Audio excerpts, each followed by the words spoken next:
ஓம் சைராம், ஜெய் சைராம். என் அன்பின் பிரியமே, திடீரென்று ஒரு திருப்பம் வரும். அதுவரை கொஞ்சம் பொறுத்திரு என் குழந்தையே. எல்லாவற்றிற்கும் ஒரு நேர காலம் தேவையல்லவா? அது உனக்கும் தெரியும். இனி உன் வாழ்வில் அனைத்து மங்களங்களும் விளையும். அன்பு குழந்தையே, காலம் பொன் போன்றது. அந்த நேரத்தை தேவையற்ற சிந்தனைக்கும் கவலைகளுக்கும் இடமளித்து வீணாக்காதே. எல்லோருக்கும் வாழ்க்கையில் ஏமாற்றம், துரோகம், தோல்விகள் எல்லாம் இருக்கத்தான் செய்யும். அதையெல்லாம் நீ பொருட்படுத்தவே கூடாது. சில விஷயங்களை நீ அப்படியே விட்டுவிட்டு அடுத்த நிகழ்வுகளை நோக்கி பயணப்படுவதுதான் உனக்கு நல்லது. ஏனென்றால் உன்னை சுற்றியுள்ள சில பிரச்சனைகளுக்கான தீர்வு உன்னிடமே இருக்கிறது. ஆனால் நீயோ அதை புரிந்து கொள்ளாமல் அந்த பிரச்சனைக்கான தீர்வை தேடி அங்கும் இங்கும் அலைந்து திரிந்து கொண்டு இருக்கிறாய். அனுதினமும் உன்னை ஏதாவது ஒரு ரூபத்தில் வழிநடத்த நானும் முயற்சி செய்து கொண்டுதான் வருகிறேன். ஆனால் நீயோ அதையெல்லாம் தவற விட்டுவிட்டு பிறகு மீண்டும் என்னிடமே வந்து உன் துயரங்களை போக்க வழி கேட்கிறாய். முதலில் உன் துயரங்களை நினைத்து கவலைப்படாமல் இரு. அப்போதுதான் உன்னை சுற்றி என்ன நடக்கிறது என்று உன்னால் உணர முடியும்.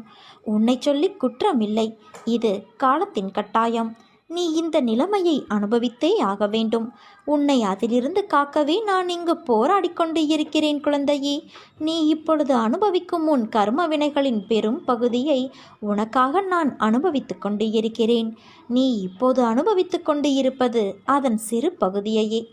வாழ்க்கையில் நீ சந்திக்கும் தோல்விகளை வைத்து வாழ்வில் தோல்வியுற்று விட்டதாக நீயே முடிவு செய்யாதே. எதுவும் நிலையானது இல்லை. இருக்கும் வரை இருப்பதை வைத்து மகிழ்ச்சியாக இரு. நீ அனைத்திலும் வெற்றி பெறும் நாள் வெகு தூரத்தில் இல்லை. விரக்தியை தூக்கி எறி குழந்தையே. அதுதான் உனக்கு முதல் எதிரி. எந்நேரமும் உன்னை நான் பாதுகாத்து கொண்டுதான் வருகிறேன். உனக்கு எல்லா சூழ்நிலைகளிலும் நீ வணங்கும் தெய்வமான நான் உனக்கு துணை இருப்பேன். என் வார்த்தைகள் மீது நம்பிக்கை வைத்து செயல்படு. உன்னுடைய கஷ்ட காலங்கள் இதோ முடிவுக்கு வந்துவிட்டது. நீ இழந்த அனைத்தும் உன்னிடம் வந்தடையும் நேரமும் வந்துவிட்டது. நீ விதைத்த நல்ல செயல்கள் என்ற விதைகள் விருட்சமாக வளர வேண்டிய நேரம் வந்துவிட்டது. அது கனி கொடுக்கும் காலம் இதோ மிக அருகில். அதை ருசிக்க நீ தயாராக இரு. தற்காலிகமாக நீ சந்திக்கும் தோல்விகளால் துவண்டு போகாதே குழந்தையே. துன்பத்தை பெரிதாக நினைத்து இன்பத்தை இழந்து போகாதே. உனக்கு நிறைய வாய்ப்புகளும் காலங்களும் உள்ளன. அவற்றை உனக்கு சாதகமாக மாற்றிக்கொள்வதற்காகவே இந்த சின்ன சறுக்கல் என்பதை உணர்ந்து புத்துணர்ச்சியோடு எழுந்து நடமாடு. வாழ்க்கையில் போராடும் குணத்தையும் தைரியத்தையும் பெற்ற உனக்கு வாழ்க்கையில் எல்லா சுகங்களும் வந்து சேரும். நீ நினைக்கும் எல்லாம் உன்னை வந்து சேரும் நேரம் வந்து விட்டது. நீ எதிர்பார்க்காதவாறு உன் எதிர்காலம் வசந்தமாய் அமையும். அன்புக்காக ஏங்கி நிற்கும் உன் மனநிலையை மாற்றி உன் அன்பிற்கு மற்றவர்கள் உன்னை தேடி வரும்படி நான் செய்வேன். என் வார்த்தைகள் மீது நம்பிக்கை வை. நம்பிக்கையோடு இரு. நல்லதே நடக்கும். சுப செய்தி உன்னை தேடி வரும். இனி உன் வாழ்வில் சோகமெல்லாம் சுகமாய் மாறப்போகிறது குழந்தையே. இந்த நொடி வரை துன்பத்தில் இருக்கும் உன் வாழ்க்கை இனி இன்பமாக மாறப்போகிறது. நீ எதற்கும் கவலைப்படாதே. உன் எண்ணங்கள் நிறைவேறும் காலம் வந்து விட்டது. நீ என்றுமே மற்றவர்களின் உடல் பலம், பணபலத்தைக் கண்டு அஞ்சாமல் எது வந்தாலும் ஏற்கும் பக்குவத்தை வளர்த்துக்கொள். உன்னிடம் திறமை இல்லை என்று யார் சொன்னது? முதலில் நான் ஜெயிக்க பிறந்திருக்கிறேன் என்ற நம்பிக்கையோடும் விடாமுயற்சியோடும் நீ செயல்படு. எதை விடாமுயற்சியோடு தேடுகிறாயோ அதை நிச்சயம் நீ அடைவாய்.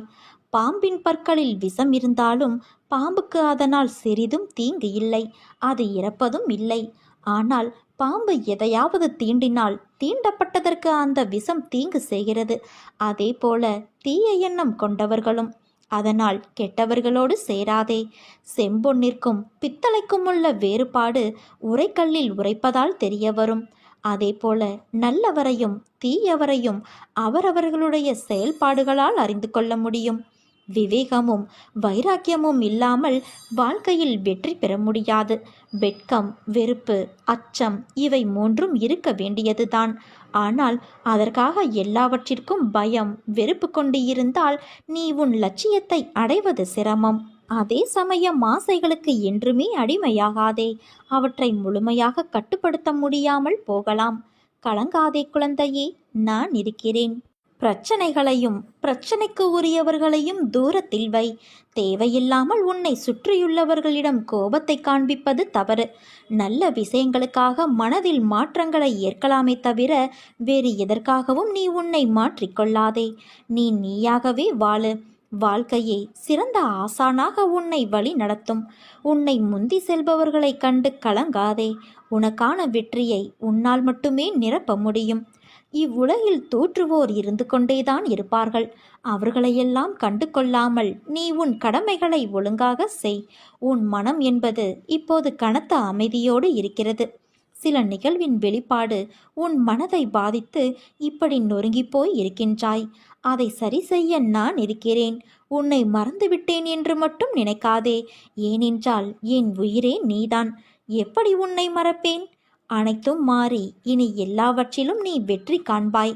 என் தங்கமே, உன் வாழ்க்கையில் நடக்கின்ற எல்லாம் உனக்கு வலிமிக்கதாய் இருக்கிறது என்று அழாதே. வாழ்க்கையில் எனக்கு அழுகையும் வலியும் தருகின்ற உறவுகளாய்த்தான் எல்லோரும் இருக்கிறார்கள். எங்கும் என் மனதையும் என்னையும் புரிந்து என்னை நேசிப்பவர்கள் யாரும் இல்லை என்று வாழ்க்கையை வெறுத்து நீ இருக்கின்றாய். நீ நினைக்கும் எல்லாம் உன்னை வந்து சேரும் நேரம் வந்து விட்டது. நிச்சயம் கூடிய விரைவில் அது உன் கையில் வந்து சேரும். நீ எதிர்பார்க்காதவாறு உன் எதிர்காலம் வசந்தமாய் அமைய எல்லா சந்தோஷங்களையும் நீ பார்க்கும்படி நான் செய்வேன். நான் உன் உயிரில் கலந்துதான் உன்னுடன் வாழ்ந்து கொண்டு இருக்கிறேன். அதனால்தான் உன்னில் பல மாற்றங்களும் இரக்க குணமும் நிறைந்து இருக்கிறது என்பதை அறிந்து கொள். நீ செய்யும் அனைத்து நற்செயல்களும் உனக்கு வெற்றியை மட்டுமே தேடித்தரும். ஏன் இப்படி நீ துவண்டு போய் இருக்கின்றாய்?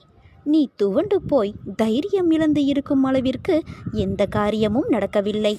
நீயே தோற்றுவிட்டது போல ஒரு பொய்யான எண்ணத்தை உருவாக்கி உன்னுள் இருக்கும் நிம்மதியை இழந்து கொண்டு இருக்கின்றாய். நிம்மதியில்லாமல் எப்படி நீ வாழ்வாய்? உன் நிம்மதியை விட வெற்றி தோல்வி பெரியது இல்லை. உன் நிம்மதியை குலைக்கும் அளவிற்கு ஒரு வெற்றியோ தோல்வியோ அதை உன்னிலிருந்து தூரமாகிவிடு. வெற்றி என்பது எந்த ஒரு விஷயத்தை கையில் எடுத்து அதற்கான நுட்பங்களை கற்று அதனில் போட்டியிட்டு உழைத்து வெல்வதாகும். தோல்வியோ வெற்றி என்பதை விட அதிக கற்றும் தரும் ஆசானாகும். ஒரு ஆசான் கற்றுத்தரும் பாடம் அனைத்தும் நமக்கு தோல்வியை கற்றுக் கொடுக்கும். தோல்விக்கு நிறைய ரூபங்கள் இருக்கும். துரோகம், ஏமாற்றி வெல்வது என நிறைய விஷயங்கள் சேர்ந்து தோல்விகள் வரும். அவைகள் உனக்கு கற்றுத்தரும் பாடமே வாழ்க்கையில் வெற்றியை மற்றும் குவிக்கும் வண்ணம் இல்லாது வெற்றியின் சாதனைகளாய் உன்னில் அமையும். தோல்வியிலும் தனிமையிலும் கற்ற பாடம் குரு போதித்த பாடங்களுக்கு ஒப்பிட்டு கூறலாம். தோல்வி என்பது வேறு தற்காலிகமாக ஒன்றில் வெற்றி அடையாததே. ஆனால் நீ மேலும் முயற்சித்தால் நிச்சயம் வெற்றி பெறலாம். தோல்வியில் தேராமல் முயலாமல் இருப்பதுதான் உண்மையான தோல்வியின் வீழ்ச்சி. இதை நீ நன்கு புரிந்து கொள். உன் அப்பா உன்னை அந்த அளவிற்கு விடவே மாட்டேன். உலகத்தில் என்ன மாறினாலும் நகர்ந்தாலும் நான் உன்னை விட்டு எப்போதும் அகலமாட்டேன். நேரத்தில் குறிக்கும் கடிகாரத்தை பார். வாழ்வில் உன் உழைப்பு எப்படி இருக்க வேண்டும்? உழைப்பின் முக்கியத்துவம் உனக்கு புரியும். அன்பு என்பது ஒருவரை நாம் நேசிப்பது மட்டுமல்ல. வெறுப்பு என்ற எதிர்மறையை மறந்து நீ நேசிக்கும் முறையில்தான் உனக்கு உன்னை சுற்றியுள்ளவர்கள் அமைவார்கள். பேதமின்றி நேசிக்க எண்ணத்தை வளர்த்துக்கொள். அது உன்னால் சில சூழ்நிலைகளில் முடியாத போது வெறுக்க நினைக்காதே. நகர்ந்து நிற்க கற்றுக்கொள். அது உன்னை எப்போதும் சீரும் சிறப்புமாய் நிம்மதியான மகிழ்ச்சியான வாழ்க்கைக்கு வழி காட்டும். உன் வேண்டுதல்கள் அனைத்தும் நிறைவேறப் போகிறது. கவலையை மறந்து மகிழ்ச்சியாக இரு. உனக்கு என் அருளும் ஆசியும் எப்போதும் உண்டு. வாழ்க்கையில் நம்பிக்கை, நிதானம், பொறுமை, சகிப்புத்தன்மை, அறவழியில் வாழுதல், புறம் பேசாமல் இருத்தல், இதை நீ கடைபிடித்தால் உன் வாழ்க்கை பாதை சுகமான பயணமாய் அமையும். பாபா தனது பக்தர்களின் தேவைகளை கணக்கிடுவார்.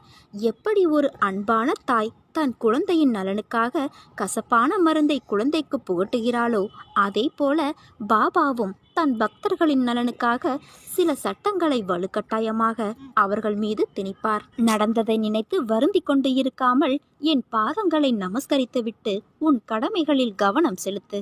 உனக்கு நல்லதை மட்டுமே நடத்துவேன் என்று நீ முழுமையாக நம்பு. உன் விதியை என்னால் நிச்சயமாக மாற்ற முடியும் தங்கமே. உன் வாழ்க்கையில் நடக்கக்கூடாததெல்லாம் நடந்துவிட்டது. துன்பங்களை எல்லாம் நீ சந்தித்து முடித்து விட்டாய்.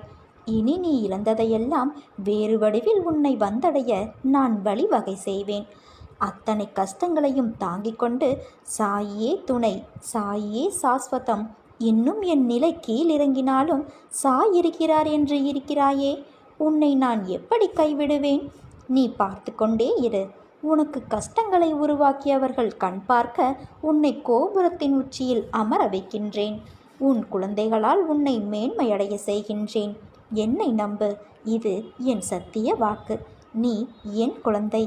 உன்னை அசைத்து பார்க்கிறவர்களை சாய் அசைத்து பார்ப்பார் என்ற நம்பிக்கையுடன் இரு. நீ நிச்சயம் நல்ல நிலைமைக்கு வருவாய். என்னுடைய ஆசீர்வாதங்கள் உன்னுடன் எப்போதும் இருக்கும். கடந்த காலத்தை பற்றியும் நிகழ்காலத்தை பற்றியும் வருந்தாதே. எதுவும் நிரந்தரமல்ல. உன் எதிர்காலம் நல்ல காலமாக மாற உள்ளது. அதை உற்சாகத்துடன் வரவேற்க நீ தயாராக இரு. நான் அதற்கான வேலையை துவங்கிவிட்டேன். மனநிறைவோடு இரு. நீ என்ன யோசிக்கிறாய்? நீ இழந்த பொருளை நான் திருப்பித் தருகின்றேன். வியாழனன்று என் கோவிலுக்கு வா. எப்படியும் நான் உனக்கு பதில் சொல்கின்றேன். இல்லாத சில விஷயங்களை நீ நினைத்து கொண்டே இருப்பதால் இருக்கின்ற பல விஷயங்களை நாம் இழந்து விடுகின்றோம். நிலை என்று இவ்வுலகில் ஒன்றும் இல்லை. ஒவ்வொரு சோகமும் துன்பமும் வாழ்க்கையில் நல்ல பாடத்தை கற்றுத்தரவே வருகின்றது. கடைசிக்கு இதாவது கிடைத்ததே என்ற பக்குவம் நிறைந்த மனதோடு நாம் வாழ கற்றுக்கொள்ள வேண்டும். கவலையும் கண்ணீரும் உங்களை ஒருபோதும் வாழ வைக்காது. தைரியமும் நம்பிக்கையுமே வாழ வைக்கும் என்பதை நாம் உணர்ந்து கொள்ள வேண்டும். உன்னை யார் விமர்சித்தாலும் கவலைப்படாதே. ஏனென்றால் உன்னை விமர்சிப்பவரை நீங்கள் பொறாமைப்பட வைத்திருக்கிறீர்கள் என்று அர்த்தம். அதிகமான கஷ்டங்களையும் நஷ்டங்களையும் நாம் அடைந்த பிறகுதான் மனிதன் அதிகமான அடக்கத்தையும் அறிவையும் பெறுகின்றான். கஷ்டம் வந்தால் கலங்காமல் துணிந்து நில். கடினமாக இருந்தாலும் கடந்ததை மறந்துவிட்டு நிகழ்வதை ஏற்றுக்கொள்ள பழகிவிட்டால் வருவதை எதிர்கொள்வது சுலபமாக இருக்கும். நீ விரும்புகிற வாழ்க்கை உனக்கு கிடைக்கப் போகிறது. உன் விருப்பங்கள் எல்லாம் நிறைவேறப் போகிறது. என்னுடைய அற்புத தரிசனத்தை நீ காணப்போகிறாய் குழந்தையே. இன்றோடு உன் கஷ்டங்கள் தீரப்போகிறது. இப்போது நீ அனுபவிக்கும் வேதனைகள், அவமானங்கள் அனைத்தும் இந்த ஜென்மத்திலேயே பிறருக்கு செய்த பாவத்தின் விளைவுகள், உன் நடத்தைக்கு கிடைத்த பலன்கள் என்பதை உணர்ந்து கொள்ளாமல் இனியும் இப்படி வேடம் போடுவதை நான் அனுமதிக்க மாட்டேன். என் ஆசிர்வாதங்களை நீ அபத்தமாக்குவதை சகித்து கொள்ள முடியாமல் கோபத்தால் கொதிக்கின்றேன். நான் அன்பானவர் என ஒரு பக்கத்தை மட்டுமே நீ தெரிந்து வைத்து கொண்டிருக்கிறாய். நான் உலகத்திற்கு எல்லாம் நீதிபதி என்பதை உன் மனம் நம்ப மறுக்கிறது. அவரவர் செய்யும் செயலுக்கேற்ற நீதியை நான் உடனடியாகவோ ஏற்ற காலத்திலோ வழங்குகிறேன் என்பதை தெரிந்து கொள். வாய் வார்த்தைக்கும் பிறரிடம் பொய் பேசுவதையும் பிறர் உள்ளம் நோகுமாறு அச்சுறுத்தும் வகையிலோ அவர்களை தர்ம சங்கடப்படுத்தும் வகையிலோ பேசுவதையும் நடப்பதையும் விட்டுவிடு. பிறருக்கு சங்கடம் தருகின்ற செயல்களை செய்யாமல் தவிர்த்து உன் பார்வையை இறைவன் பக்கம் திரும்ப செய். உனக்கென்று நிர்ணயிக்கப்பட்ட உன் கடமையை செய். உன் உடல், வாக்கு, உயிர் முழுவதையும் எல்லாவற்றையும் வியாபித்து நிற்கும் தன்மையுடைய என்னிடம் அர்ப்பணம் செய். என்னிடம் விசுவாசம் வைப்பது இப்போது உனக்கு மிகவும் அவசியமாகிறது. வாழ்க்கையில் நிகழும் அனைத்தும் இன்பமோ துன்பமோ எல்லாம் நாம் எப்படி எடுத்துக்கொள்கிறோம் என்பதை பொறுத்துதான் வாழ்க்கையின் நினைவுகள் அமையும். துன்பம் என்று சொல்லிக்கொண்டே இருந்தால் அது தன்னால் விலகுமா என்றால் இல்லை. அதை அனுபவித்து எதிர்நோக்கி கடந்து வந்துதான் ஆக வேண்டும். எல்லாம் நீ எடுக்கின்ற மனப்பக்குவத்தில்தான் அமைந்துள்ளது. உன் இன்பமும் துன்பமும் அடிபட்டால் வலிக்கும் என்று தெரியும். அடிபட்டவுடன் நீ அழுகின்றாய். உன் மனதில் வலிக்கிறது என்ற உணர்வு தோன்றியதும் உன் கண் கலங்குமல்லவா? அதற்காக இனிமேல் எங்கேயும் செல்லக்கூடாது, நகரக்கூடாது, அப்போதுதானே அடிபடும் என்று யோசித்தால் உன்னால் வாழ முடியுமா? அதைப்போல துன்பம் உன்னை காயப்படுத்தும் என்றும் தெரியும். அது வலிக்கும் என்றும் தெரியும். அதை தைரியத்தோடு ஒரு முறைக்கு இருமுறை நிமிர்ந்து பார். அது உன்னை என்ன செய்கிறதென்று. எதற்கும் மனம் தளராதே குழந்தையே. உன்னால் முடியும் என்று போராடு. துணிந்து நில். நிச்சயம் நீ வெற்றி கனிகளை பறிப்பாய். உன்னை கஷ்டப்படுத்திய நாட்கள் எல்லாம் கற்றுக் கொடுத்த நாட்கள் என்று தெரியும். அத்தகைய அனுபவங்களை சேகரித்து வை. இனி வரும் நாட்களில் எச்சரிக்கையோடு செயல்பட அதுதான் உதவும். கவலைப்படுவதற்கு காரணங்களை தேடாமல் ஒவ்வொரு நிகழ்விலும் உள்ள யதார்த்தத்தை எண்ணி மகிழ்ச்சியாக இருக்க பழகிக்கொள். எந்த சூழ்நிலையிலும் முயற்சியை கைவிடாதே. விதியின் பயன் இல்லை என்றாலும் முயற்சியின் பலன் கட்டாயம் உண்டு. காலில் மிகச்சிறிய முள் குத்தியிருந்தால் கூட எவ்வாறு விரைவாக ஓட முடியாதோ அதே போல உன் மனதில் சிறிய சிறிய பிரச்சனைகள் உன் செயல்பாட்டு திறனை பாதித்தால் நீ பெரிய வாய்ப்புகளை உரிய தருணத்தில் சரியான முறையில் பயன்படுத்தி வெற்றி காண முடியாது. சிறு பிரச்சனைகளுக்கு முக்கியத்துவம் தராமல் அந்த பிரச்சனைகளுக்கு உடனுக்குடன் தீர்வு கண்டு நம் மனதை மிகவும் அமைதியான முறையில் வைத்துக்கொள்வது உனக்கு விரைவில் வெற்றியை ஈட்டித்தரும். வாழ்க்கை முடிவற்ற சாத்தியங்கள் நிறைந்தது. நன்மைகளை அறுவடை செய்ய சரியான நேரத்தில் சரியானதை செய். கடும் உழைப்பு என்பது ஒரு சந்தோஷம். அதை செய்து கொண்டே இருக்க வேண்டும். வெகு நிச்சயமாக ஏதோ ஒரு கணத்தில் அது கிரீடத்தை தலையில் வைக்கும். எந்த கணம் யாருக்கு கிரீடம் என்று தெரியாது. ஆனால் உழைப்பவர்களுக்கு கிரீடம் நிச்சயம் உண்டு. ஒருபோதும் உழைப்பவர் தோற்று போக மாட்டார். உழைப்பவருக்கே உழைப்பின் அருமை தெரியும். அதனால் உழைப்பதை ஒரு வைராக்கியமாக கொண்டு உழைத்து வெற்றி பெற்று வாழ முயற்சி செய். நன்மைகள் என்பது காற்று போல. நாம் ஒருவருக்கு நன்மை செய்தால் அது நிறைய பேருடைய வாழ்க்கைக்கு விடிவெள்ளியாய் இருக்கும். அது தரும் மன நிம்மதியும் நிறைவும் தான் நிரந்தரம். இதை நீ நன்றாக புரிந்து கொள். காலதாமதம் கண்டு கவலை கொள்ளாதே. காய்களை தர மனமின்றி கனியாக்கி உன் கரங்களில் சேர்த்திட கடவுள் எடுத்துக்கொண்ட கால அவகாசம்தான் அது. முயற்சியை மட்டும் என்றும் கைவிட்டு விடாதே குழந்தையே. தொடர் முயற்சிதான் வெற்றி என்னும் கனியை தரும். உன்னை ஒவ்வொரு சிக்கலிலிருந்தும் நான் விடுவித்து கொண்டே வருகிறேன். ஆனால் நீயோ ஏதாவது புதிய சிக்கலில் வலிய போய் மாட்டிக்கொள்கிறாய். அதிலிருந்து விவேகமாக வெளியேறவும் தெரியாமல் தவிக்கின்றாய். எதை செய்தாலும் என்னிடம் கேட்டு செய் என்று நான் கூறுவதையும் நீ அடிக்கடி மறந்து போகிறாய். அந்த அளவிற்கு உன் கவனம் சிதறுகிறது. நான் தான் சொல்கிறேனே, உன்னுடைய அத்தனை காரியங்களையும் முன்னின்று நடத்தி உன்னை வெற்றி பாதையில் நான் நடத்தி செல்வேன் என்று. அதற்கு கொஞ்சம் பொறுமையாக இரு என்றுதான் சொல்கிறேன். எப்போதும் ஏதோ யோசனையோடு இருந்து கொண்டு உன் குடும்பத்தார் உன்னிடம் என்ன பேசுகிறார்கள் என்பதை காதில் வாங்கி கொண்டாலும் கருத்தில் பதிய விடாமல் இருந்தால் என்ன அர்த்தம் சொல்? நீ யோசனை செய்து கொண்டே இருப்பதால் நீ நினைப்பது நடந்து விடுமா? அதற்கென்ற நேரத்தை நான் உருவாக்க வேண்டாமா? நீ எதிர்பாராத விஷயங்களை எதிர்பாராத நேரங்களில் நான் செய்து கொடுக்கவில்லையா? அதே போல எல்லாம் சுபமாக முடியும். உன் முயற்சியை கைவிட்டு விடாது. எந்த பலன்களையும் எதிர்பாராமல் மனதை சலனமின்றி வைத்துக்கொண்டு உன் வழியில் நீ செல். அந்த வழி முற்கள் நிரம்பி குண்டும் குழியுமாக இருந்தாலும் நீ நடப்பதற்கான மலர் பாதையாக நான் அமைத்து கொடுக்கிறேன். எப்போதும் என் நாமம் உன் நாவில் இருக்கட்டும். என் உருவம் உன் கண்களில் நிலைக்கட்டும். உன் இதயம் என் ஆன்மாவை சிம்மாசனம் போட்டு தன்னிடம் அமர்த்தி கொள்ளட்டும். அப்போது உன்னுடைய பிரயத்தம் ஏதுமின்றி நீ நினைப்பது அனைத்தும் தன்னால் நிறைவேறுவதை உணர்வாய். அனைத்து விஷயங்களிலும் உனக்கு ஜெயம் உண்டாகும் குழந்தையே. நான் சொல்வதை புரிந்து நடக்க கற்றுக்கொள். எல்லா திசைகளிலும் நான் உன்னை சூழ்ந்து நிற்கையில் நீ எதற்காக பயப்படுகிறாய்? நீ என் பிடியிலேயே இருக்கிறாய். உனக்கு துன்பம் நேர நான் எப்படி அனுமதிப்பேன் சொல்? உன் எல்லா கவலைகளுக்கும் முடிவு வந்துவிட்டது. என் வார்த்தைகள் மீது நம்பிக்கை வைத்து செயல்படு. அன்பு குழந்தையே, பல சோதனைகளை நீ கடந்த போதிலும் ஒரு நிரந்தர தீர்வு இல்லாமல் தினமும் அவதிப்பட்டு செல்லும் இடமெல்லாம் மன உளைச்சலுக்கு ஆளாகி வேதனையில் இருக்கிறாய். இவை அனைத்திலும் இருந்து நீ விடுபட போகிறாய் குழந்தையே. துவண்டு போகாதே. இத்தனை காலமும் நீ பட்ட கஷ்டங்கள் அனைத்தும் உன்னை விட்டு ஓடி ஒளியும். அனைவரும் வியக்கும் வண்ணம் வாழ்க்கையில் உன்னை நான் உயர்த்தப் போகிறேன். இனி உன் நாவிலிருந்து வரும் வார்த்தைகளால் உன்னை தேடி மற்றவர்கள் வரும் நேரம். எவன் ஒருவன் வாழ்க்கையில் நிறைய தோல்விகளை மட்டும் சந்திக்கிறானோ அவன் கோழை அல்ல. அவன் வெற்றி என்னும் இலக்கை விரைவில் அடையப் போகிறான் என்று அர்த்தம். குழந்தையே, கவலையை விடுத்து என் நாமத்தை உச்சரி. எவன் ஒருவன் உதவி நாடி வருகிறானோ தேடி சென்று உதவிடு. பசி என்று எவன் வினவுகிறானோ உடனே அவனது பசியை போக்க முயற்சி செய். சிறிதளவும் எதற்கும் கவலைப்படாதே. என்னை சரணாகதியடைந்தால் நான் உன்னை பாதுகாப்பேன். நீ நம்பிக்கையோடு இரு, நல்லதே நடக்கும்.